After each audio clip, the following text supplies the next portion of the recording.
The National Association of Realtors says that sales of homes jumped nearly 8% to a seasonally adjusted annual rate of nearly 5 million last month. Now that's national. It's the fastest annual rate since May 2010. Nationwide, the median price for a home rose to more than $187,000 in August. That's up 9.5% from just a year ago. Let's get a closer look at San Diego. Homes here have been selling all summer long. In fact, local home sales have reached their highest level in 6 years. What does this mean?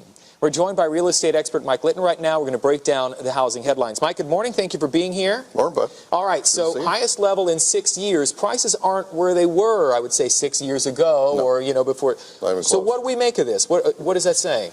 Well, what's happening is demand is up and inventory's down. So what you have is you have buyers that 6 years ago could buy, right, that owned, and they lost their homes and now they're getting back into the market. Right. So you're seeing an influx of people who lost their homes getting back into the market, and you're seeing first-time home buyers get in, and they're getting in with a vengeance. Is this a sugar high right now the market's going through, or is this something that, or are we back? Have we bottomed? Are we on the way back up? We bottomed and we're on our way back. Now, that doesn't mean that we won't dip again. We could dip again. It is possible. Well, then how would we bottomed if we could still go back down? Well, we could dip again, but not all the way down to the bottom, I don't think. I don't think it's possible. I mean, it's hard to tell what the future is going to be. You're saying it's going to be a bumpy ride still? It's going to be it could be a bumpy ride, and it kind of depends upon who wins the election. But notwithstanding that, when you talk about housing, when we're talking about it, it's an emotional thing. It's something that people do because they have confidence. Right. If you look at, for instance, on my blog, MikeLittonRealEstate.com.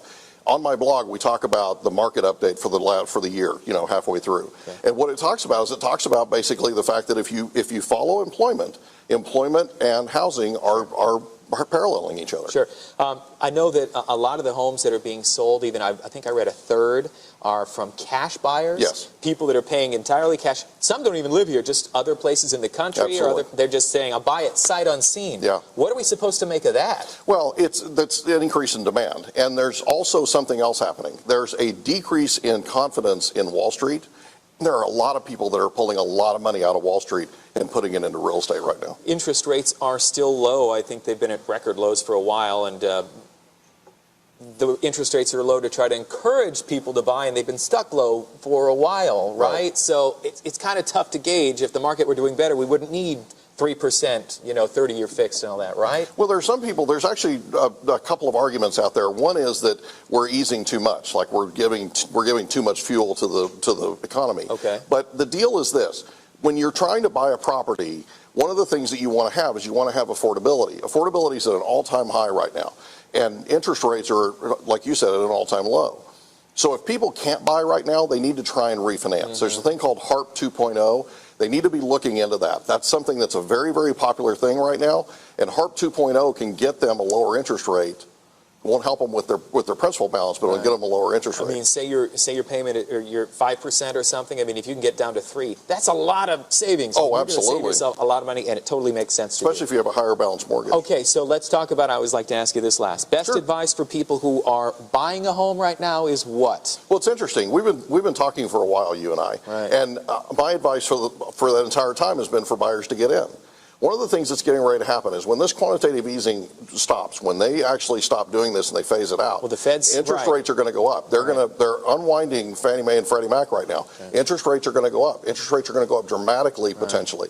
And so buyers want to get in, and buyers want to get in now. Okay. Absolutely want to get in now. Best advice then for people who are selling then too? If you can wait.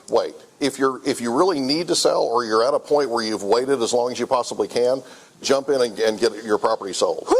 All right, Mike, we packed it all in. Yeah, we did. Thanks for being here. My pleasure, man. We'll talk to you again soon, and Absolutely. And we'll see how these things move along, right? Absolutely. All right, great to see you. Good to see you. If you'd like to get in touch with Mike, maybe you want a little bit more information about what we were just talking about, the housing market, you can. Go to our website at cbs8.com.